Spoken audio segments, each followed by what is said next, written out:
Hostess snack cakes have a cult following, and our brief was to let the fans know there was going to be a new, tinier version of their favorite treat on the market. And this idea is a combination of two exciting things: America's love for Hostess snack cakes and the world's fascination for all things tiny, which is perfect because these are literally tiny versions of the originals. So we got to thinking, where would a tiny version of these tasty treats come from? And the answer, of course, is a tiny bakery. Seems like things are starting to heat up at the tiny Hostess bakery. Smells delicious. We wanted to be able to walk the viewer through this magical journey of a complete miniature bakery, and that's really through all the different baking stations, around the tiny conveyor belts, through the oven. There's a cooling station. There's even a tiny break room.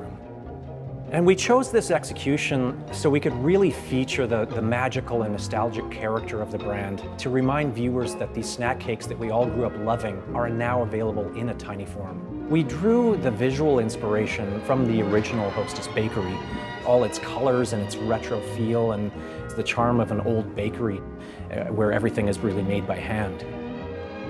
The whole thing was designed at 1/12 scale, and every little detail was 3D printed and hand assembled and hand painted and electrically engineered, all put together, everything by hand.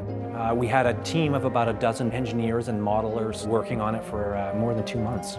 It was important for the viewer to feel the handmade charm of it, to have a visceral and nostalgic reaction to seeing it, which is why we opted for building a physical model rather than doing it in CG. There's so much detail that you would want to, you watch through it again for new little interesting things that you didn't see the first time. So now that we've got the tiny Hostess bakery up and running, you no longer have to have just one honey bun or one donut for breakfast. Now you can have 200 of them.